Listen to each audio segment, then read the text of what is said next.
how many people know about this, but there's a cemetery. We're coming up to it. It's on the side of I-10 here in Louisiana, and I see it on the right-hand side. I've passed by this cemetery so many times. I guess I can turn the camera for you now. I've always wanted to check this out. Oh, good, we got a place I can pull in.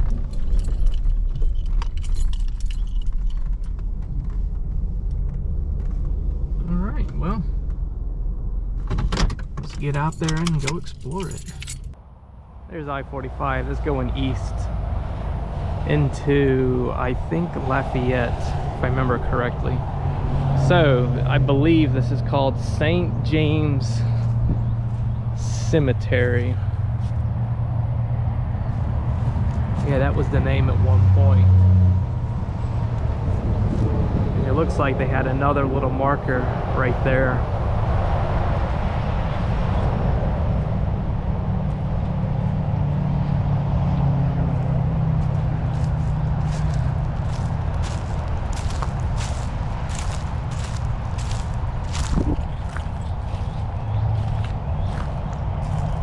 Coming up to the first grave.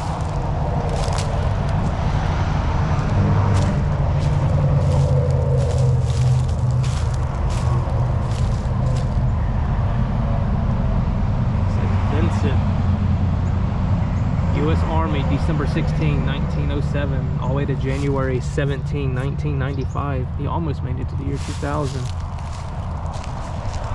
Welcome everybody to St. James Cemetery. I'm out here in Roanoke, Louisiana. It's about 45 minutes from Lafayette and about 30 minutes from Lake Charles, so it's kind of in the middle, kind of.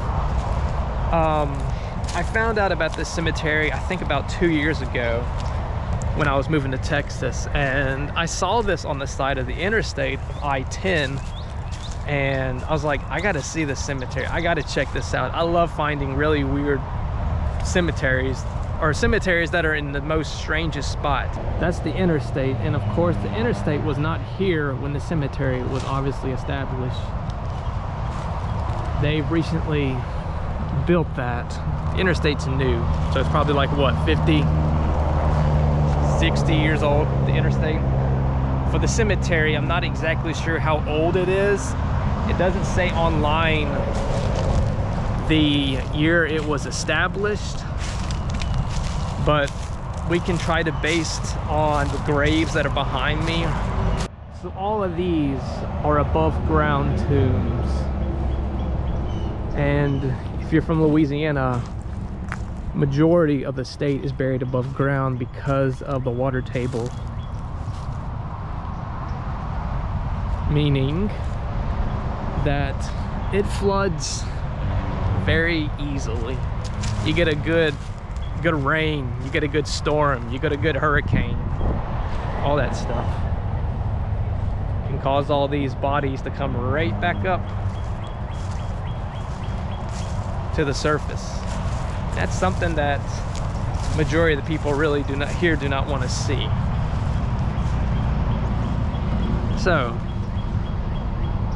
let's take a look at some of the markers, dates, and some pictures. Oh, this one's very recent. When was she born? October 16, 1986. She died in September 22nd, 2021. That still wasn't that long ago. That's young. That still is pretty young.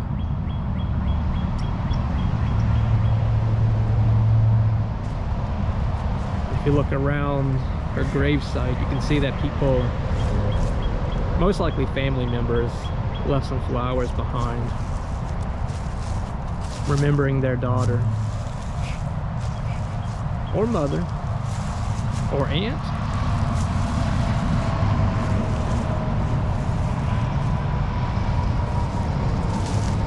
As I turn the camera over here, I've seen this a lot at cemeteries where they just place junk back here.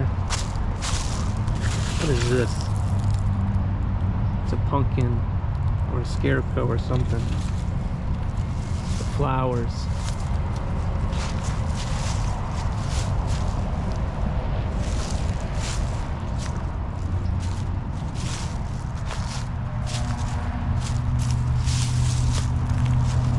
We got somebody here that was in World War II. John. He was born 1920. He died in 2018. May his memory be eternal. There's a flag over here on the ground. Somebody gave him a star. Let's put that. How do you... Okay, there. You're not supposed to have the American flag on the ground.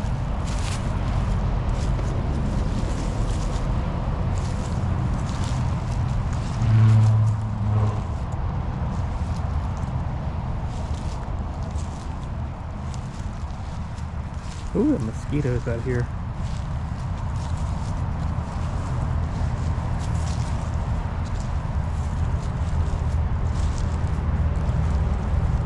I'm seeing a lot of 1900 graves. I haven't seen anything that's earlier. I'm sure eventually we're going to come across somebody's grave that was in the 1800s. Hopefully. I can barely make out that one.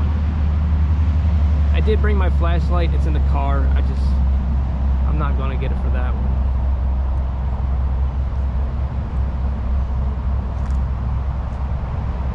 That's Elmon Peter, or Pete Bilbo.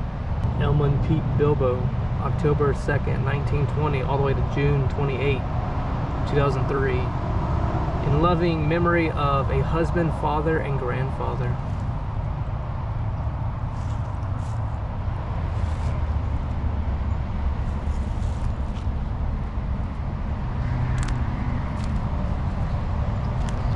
Here's someone that was born in 1918. Lawrence. That's the mom. Died in 2008. That's 90 years, correct? Wow, that's a good life. That's a good life. We got someone on this side from 1956. Oh, here we go, U.S. Army. Peterman J. U.S. Army, March 28, 1925 to July 4th, 2011. Wow, he died on Independence Day.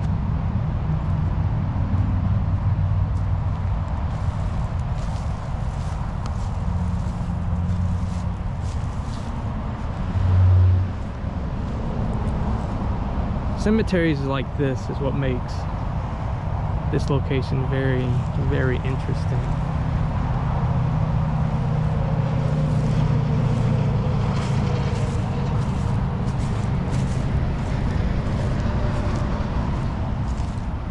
Now, I don't know if there's any more tombs down here. It's just the section behind me is the only thing visible from the road when you're looking out toward I-10 going west to Texas.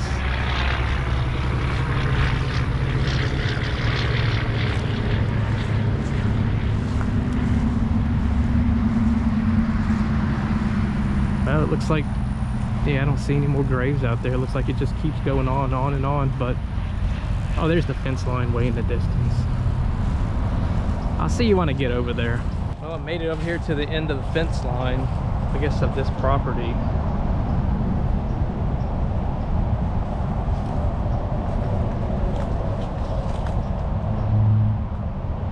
Well, it's a pretty small cemetery.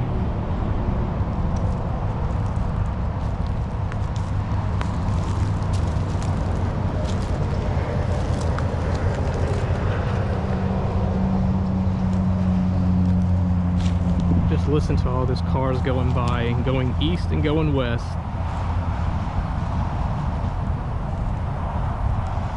There are a total of 31 graves listed at this cemetery in St. James Cemetery here in Roanoke. That's what it says online on Google. There could be more out here, and I'm not seeing them. Normally you would see like indents in the ground, and you can tell that somebody's buried in that spot. Overall, it's actually a really nice, peaceful cemetery besides the interstate noise of all the traffic going by. And let's take one more look at the cemetery, and then we'll head on to the next spot.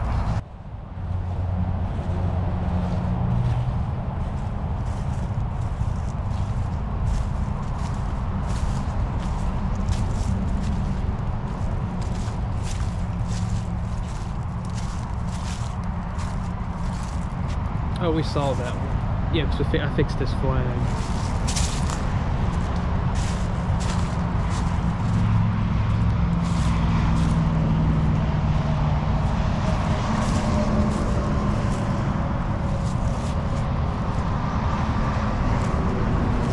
Looks like here's 4 more entombments, maybe 2. I see some writing on one of them.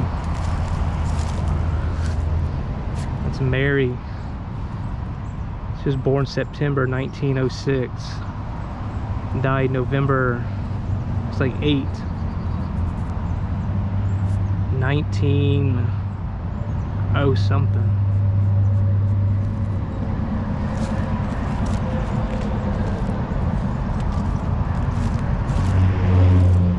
Oh, this is pretty cool. There's a list of names on this too.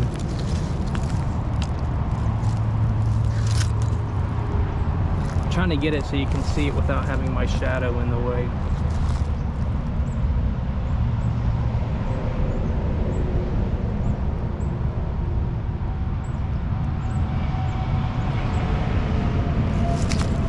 Paul, Ben, T.O., Francis, Mary.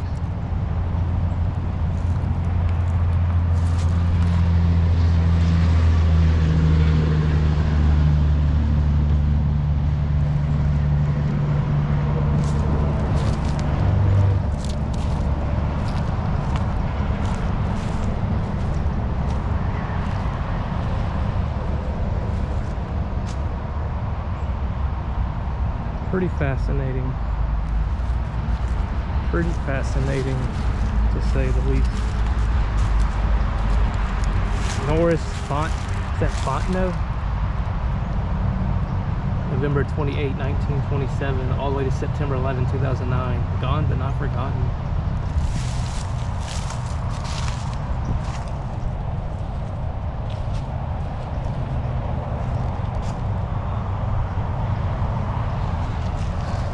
All right, everybody, hope you enjoyed the little walkthrough here in St. James Cemetery in Roanoke Parish, Louisiana.